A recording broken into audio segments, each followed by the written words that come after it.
Jeszcze babashi gappa gappa. Jeszcze babashi gappa gappa. नमस्कार मित्रांनो, तर आज आहे गुरुपौर्णिमा आणि तुम्हाला तर माहितीच आहे की आपल्या संस्कृतीमध्ये गुरुचं स्थान खूप मोठं असतं. त्याच्यावरूनच धरून आज आपला विषय पण खूप ज्वलंत आहे. तर आज आपला विषय आहे शिवरायांचे गुरु कोण.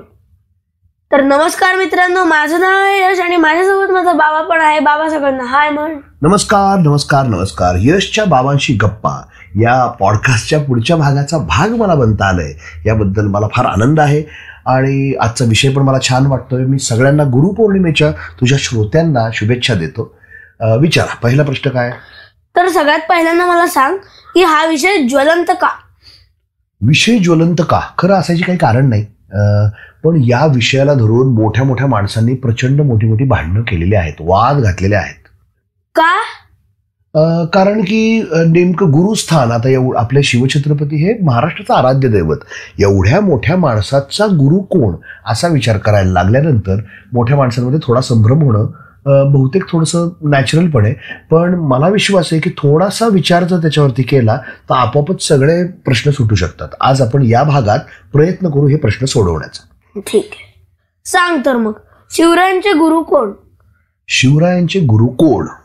तर हा मुद्दा ज्वलंत असण्याचं कारण असं की मोठ्या मोठ्या माणसांमध्ये शिवरायांचे गुरु कोण ह्याच्यावरून भरपूर वाद झालेले आहेत. कोणी म्हणतं एक गुरु, कोणी दुसरा गुरु, कोणी तिसऱ्या गुरुचं नाव घेतं आणि अनेक जण शिवरायांचे हेच गुरु होते ह्याच्यावरून वादावादी करतात. आता मोठ्या माणूस आहे, शिवछत्रपती तर महाराष्ट्राचे आराध्य दैवत, अशा माणसाला, अशा युगपुरुषाला घडवणारे गुरु कोण ह्याच्यावरून थोडेसे वाद आपल्या लोकांमध्ये आहेत. मग कोणाकोणाची नावं घेतात.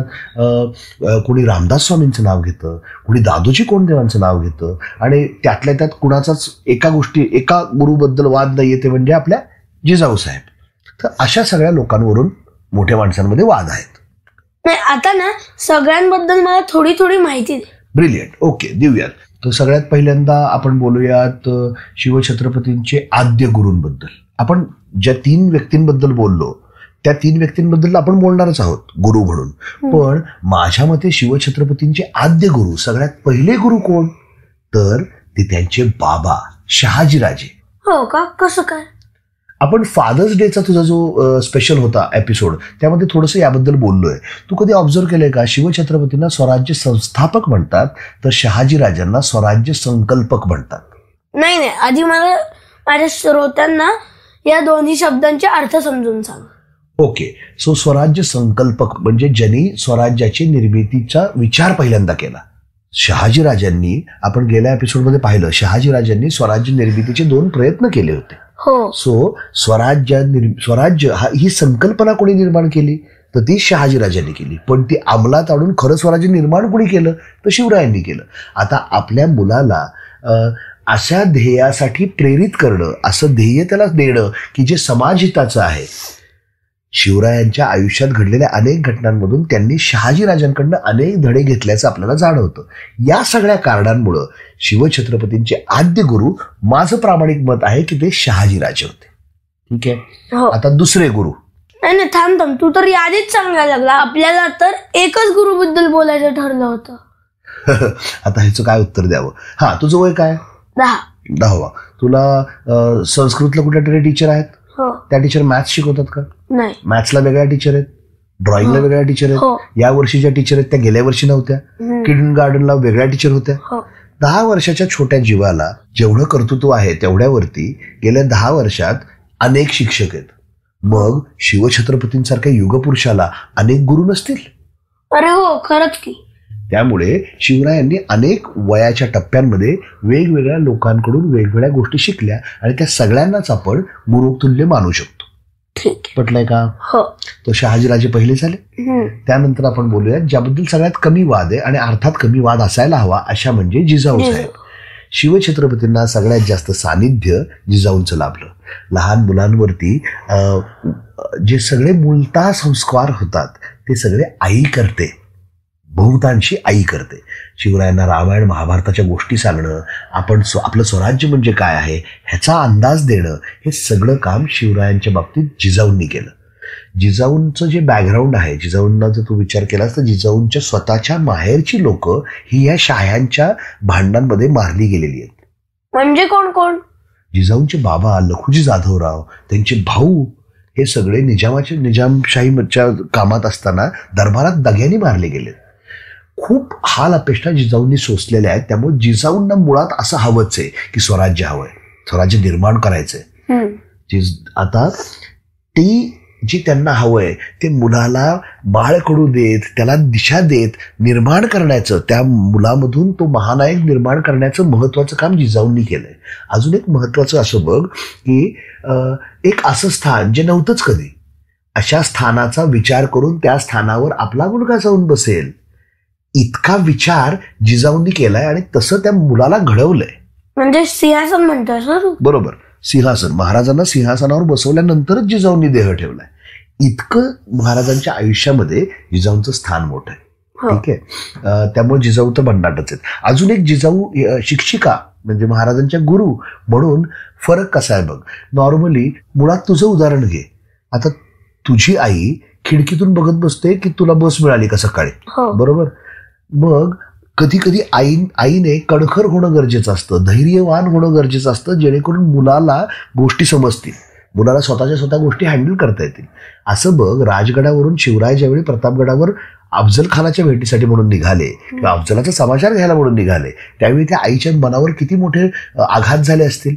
म्हणजे असे बघ, त्यांच्या जिजाऊंच्या नवऱ्याला म्हणजे शहाजीराजांना ज्यांनी त्रास दिला, जिजाऊंच्या मोठ्या भावाला ज्यांनी मारण्यामध्ये हात होता ज्याचा, अशा क्रूरकर्मा अफजलाला महाराज किती 31 वर्षाचे 29 वर्षाचे ज्यावेळी भेटायला गेले.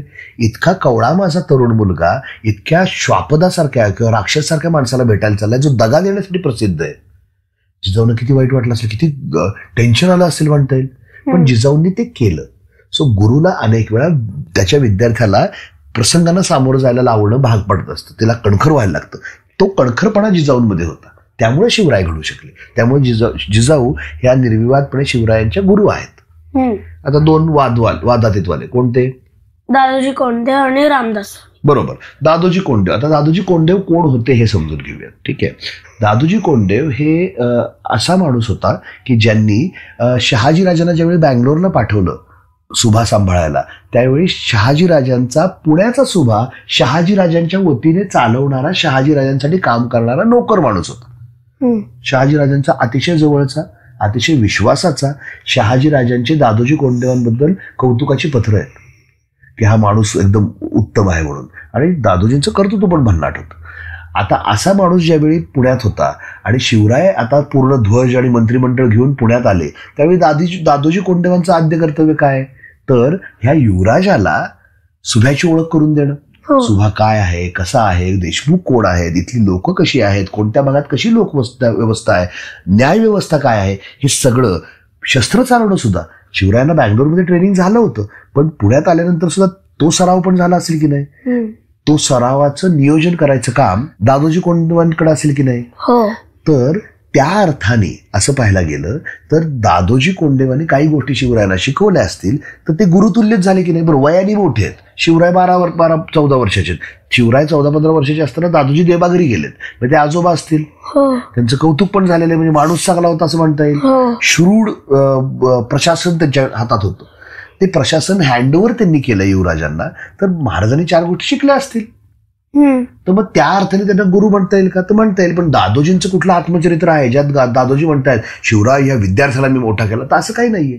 दादोजींना 100% जाणीव आहे की आपण नोकर आहोत. दादोजींनी कधीही ती लिमिट क्रॉस केलेली नाहीये. ही मोठी माणसंच भांडतात की दादोजींना कसं काय तुम्ही शिक्षक मानता, गुरु मानता. ते जाऊ देत, त्यांना भांडू देत. आता राहिलं कोण? रामदास. ब्रिलियंट. रामदास स्वामींच्या बाबतीत सुद्धा अरे एक चित्र खूप जुन्या काळात कुठल्या तरी चित्रकारांनी बनवलं, जिथून रामदास स्वामी दगडावरती बसलेले आहेत आणि ते बोट करतायत एका पर्वताकडे आणि मागे उभे आहेत शिवराय त्या बोटापुढे जिथं रामदास स्वामी दाखवतात तिकडे बघतायत. आता या चित्राकडे बघून एक तर भगव्या वेशातला माणूस, मोठी दाढी असलेला आणि तरुणच, शिवरायांच्याच वयाचे जवळजवळ. ते एवढे शिवरायांच्या वयाचे होते? हो, एकाच समवयीनच होते ते, 2-3 वर्ष इकडे तिकडे असते. त्यामुळे असं चित्र बघितलं तर काय वाटतं की अरे हे गुरु आहेत की काय. तेव्हा कोणीतरी म्हटलं ते गुरु आहेत. आता पुन्हा एकदा मोठी माणसांनी कितीही भांडलं तरी रामदास स्वामींनी, ज्यांनी एवढा मोठा दासबोध लिहिला, मनाचे श्लोक लिहिले, त्यांनी एखादं 8-10 पत्र महाराजांना लिहिलीत. आता त्यांनी एखाद्या पत्रात असं लिहिलं असतं का, असं लिहायला हरकत होती का की शिवराय माझा विद्यार्थी आहे? जर ते विद्यार्थी असते तर लिहिलं असतं. एक तर समवयीन विद्यार्थी कसा असेल, गुरु शिष्य कसे असतील? तर माझं असं मत आहे की यांच्यामध्ये समवयीन असल्यामुळे अतिशय स्नेह होतं, प्रेमाचं नातं होतं आणि ते दिसतं.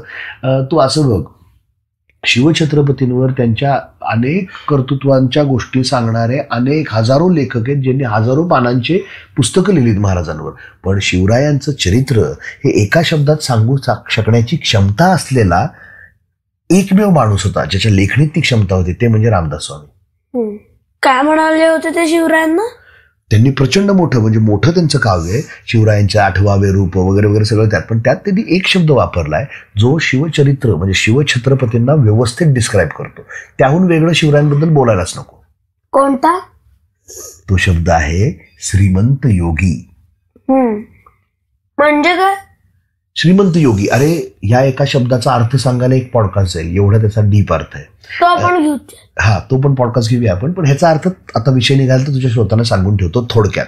योगी म्हणजे असा माणूस जो अगदी परमेश्वराच्या जवळ आहे, ज्याला वेद कळले, जो निरीच्छ आहे, ज्याला संन्यासी आहे, ज्याला अजिबात कशात देणं घेणं नाही, ज्याला परमेश्वराशी डायरेक्ट बोलू शकण्याची क्षमता निर्माण झालेली आहे, एवढं त्याचं तत्वज्ञान पक्क झालंय. आणि श्रीमंत कोण असतं? जो संपन्न असतो, जो सधन असतो तो श्रीमंत असतो. आता योगी तर फकीर असतो, योगीच्या हातात काही नसतं, त्याच्याकडे स्वतःची संपत्ती नसते. असा योगी जो देवाच्या इतक्या जवळ आहे, देवतुल्य आहे, जो श्रीमंत पण आहे. कशाने श्रीमंत आहे? तर तो श्रीमंत राजा तर आहेच आहे, त्याला लोकांचं प्रेम मिळालंय, त्यांनी स्वराज्य निर्मितीचा ध्यास घेतलाय, असा श्रीमंत योगी. अतिशय भन्नाट शब्द आहे. तर श्रीमंत योगी असं म्हणलंय म्हणजे त्याच्यात त्यांचं प्रेम दिसतं. त्यात शिवछत्रपतींचं प्रेम कसं दिसतं? तर अनेक ठिकाणी सज्जनगडावरती महाराजांनीच बसून देण्याचे आदेश दिलेले आहेत. योग्याला सुद्धा नुसता योगी आहे म्हणून विना पैशांचं काम नाही चालत, तर राजाश्रय लागतो, राजाकडून देणगी लागते. ती व्यवस्था शिवरायांनी केली आहे असं पाहायला मिळतं. देणग्या लावून देणं असं पाहायला मिळतं. शिवछत्रपती हे हिंदू धर्माचे प्रसारक किंवा हिंदू धर्माने प्रेरित असलेले होते आणि त्यांचं ॲप्रिशिएशन रामदास स्वामींबद्दल असणं साहजिक आहे. कारण की या सगळ्या भक्तिपंथातील संतांच्या मांदियाळीमध्ये म्हणजे गर्दीमध्ये, लिस्टमध्ये महाराष्ट्रात अनेक संत झाले, बरोबर? हो. त्यातले एकमेव संत असे ज्यांनी मारुतीची उपासना करा, शरीर कमवा, व्यायाम करा आणि शत्रूशी सामोरं व्हायला तयार राहा असं सर्वसामान्यांना आदेश दिलेले आहेत, किंवा सर्वसामान्यांमधलं बलवान लोकांचा समाज तयार होईल असे प्रयत्न केलेले आहेत. त्यामुळे रामदास स्वामी ग्रेटच, पण ग्रेट होते म्हणून लगेच त्यांना शिक्षक बनणं बरोबर आहे किंवा गुरु बनणं बरोबर आहे का? नाही. ते समवयीन होते, त्यांचं एकमेकांवर प्रचंड आदर आणि प्रेम होता, दोघांनाही आपापल्या कामांबद्दल. आणि सगळ्यात महत्वाचा, ज्याबद्दल कधीच कोणीच बोलत नाही, तो शिवछत्रपतींचा 5वा आणि सगळ्यात महत्वाचा गुरु अजून एक आहे. कोणता? शिवछत्रपतींचा 5वा गुरु म्हणजे अनुभव. हे अनुभव? होय, अनुभव. आणि अनुभवातनं शिकणं हे ऐच्छिक असतं, म्हणजे स्टुडंटने ठरवायचं असतं की आपल्याला आलेल्या अनुभवांमधून आपण शिकायचंय का. थोडक्यात एखाद्या पेपरमध्ये मार्क कमी पडले, हिंदीत मार्क कमी पडलेत गेल्या वर्षी, हा झाला अनुभव. या अनुभवावरनं तू शिकलास काय? तर आता मला हिंदीचा अभ्यास जास्त करायला पाहिजे. अनुभवात शिकणं हे फार महत्वाचं असतं आणि शिवछत्रपतींना त्यांच्या सगळ्या बलाढ्य शत्रूंनी दिलेले अनुभव त्यांना बेटर करत गेले.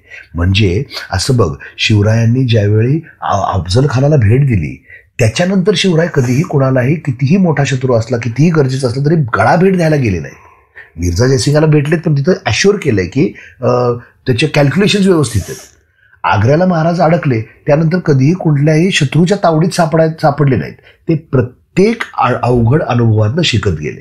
त्यामुळे या गुरुपौर्णिमेला माझा असं मत आहे, तुझ्या सगळ्या श्रोत्यांनी अनेक गुरु बनवायला पाहिजेत. अनेकांकडून शिवछत्रपती जशा अनेक गोष्टी शिकले तशा अनेक गोष्टी त्यांनीही शिकायला हवेत. आणि सगळ्यात महत्वाचं कशापासून शिकलं पाहिजे? अनुभवापासून. बरोबर, अनुभवातून. तर मला वाटतं आपला विषय व्यवस्थित इथे समजून सांगितला गेलेला आहे. गुरुपौर्णिमा अतिशय महत्त्वाचा दिवस आहे. सगळ्यांनी आपापल्या गुरूंचं स्मरण करावं. शिवछत्रपती आपले सदैव काळवाले गुरु आहेतच, त्यांच्या चरित्रातनं पण 4 गोष्टी शिकल्या तर माणूस अतिशय कर्तबगार होऊ शकतो. त्याच्या कर्तृत्वाला, त्याच्या व्यक्तिमत्वाला तेज येऊ शकतं. त्यामुळे तुझ्या श्रोत्यांना माझी विनंती असेल की गुरुपौर्णिमेला शिवछत्रपतींचं स्मरण करा, आपापल्या गुरूंचं स्मरण करा. मी गुरुपौर्णिमेच्या तुझ्या श्रोत्यांना खूप खूप शुभेच्छा देतो. वाह, आज खूप गप्पा मारल्या. मला माझ्याकडनं पण माझ्या श्रोत्यांना गुरुपौर्णिमेच्या खूप खूप शुभेच्छा.